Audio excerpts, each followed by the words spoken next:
Teman-teman sekalian, kita semua tahu bahwa pagi ini RUU telah disahkan.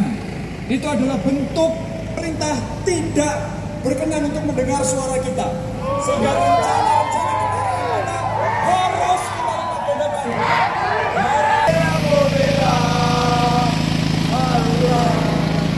Adalah milik kita, terciptanya masyarakat sejahtera.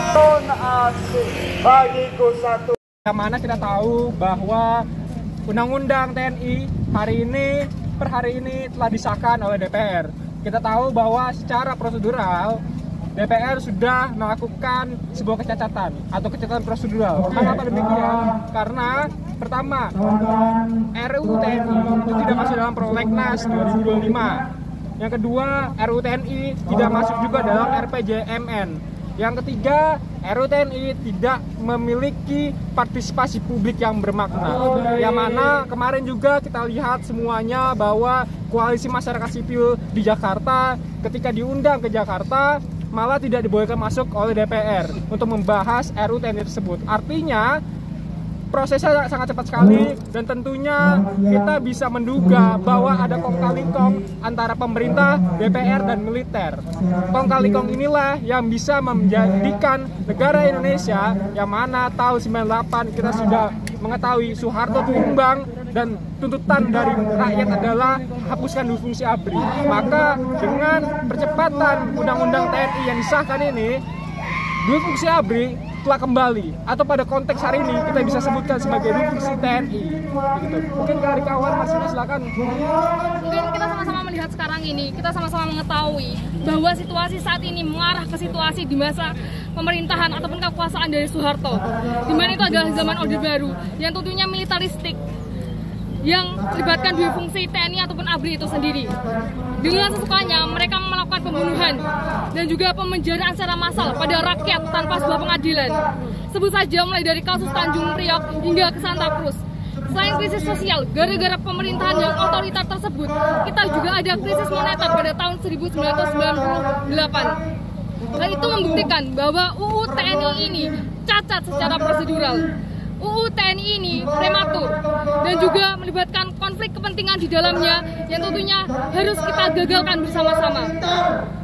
Ya, kami kira dengan hadirnya RUU TNI, dengan hadirnya efisiensi anggaran yang membuat Kementerian Sosial, Pendidikan, dan Kesehatan terbengkalai. Kita tahu contohnya BPJS, rakyat membutuhkan jaminan kesehatan tetapi tidak bisa diberikan oleh negara, atau dalam hal ini adalah rezim Prabowo Gibran. Kita tahu juga efisiensi anggaran ternyata berujung pada Danantara, yang mana uang rakyat diperjudikan di pasar saham. Kita tahu juga per 2 hari kemarin BI telah membekukan IHSG. Tujuannya apa? Karena IHSG sahamnya turun 7% dan itu memperlemah ekonomi Indonesia atau mata uang Indonesia terhadap dolar. Itu bisa berakibat pada naiknya harga pangan, naiknya harga kebutuhan pokok rakyat. Artinya dari sini bisa kita lihat bahwa sumber masalah dari semua ini adalah rezim Prabowo Gibran.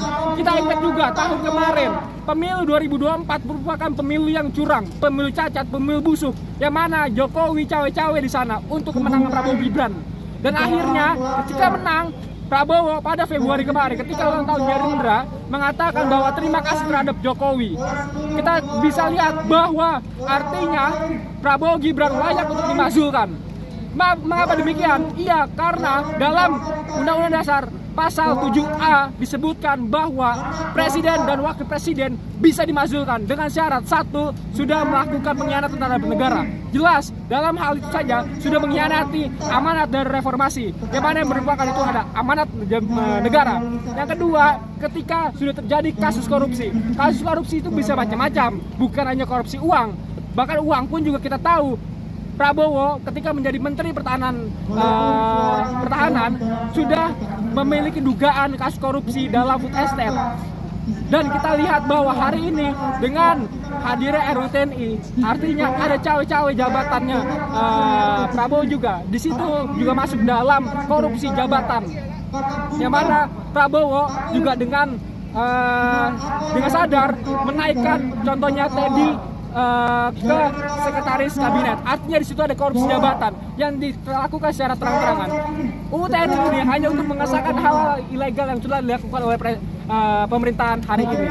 Yang ketiga, ketika presiden dan wakil presiden telah melakukan upaya pelanggaran tentunya HAM.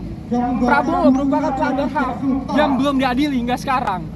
Dia terlibat dalam peristiwa Salah Prus, dia terlibat dalam penculikan aktivis, dia terlibat dalam penghilangan paksa aktivis. Mungkin itu yang bisa kami sampaikan. Terima kasih.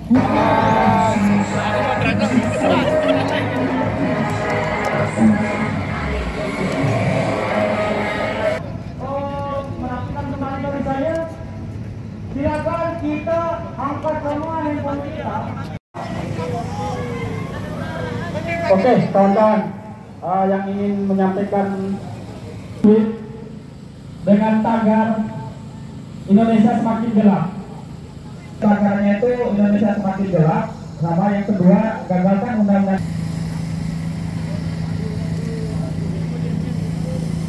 Jadi itu teman-teman.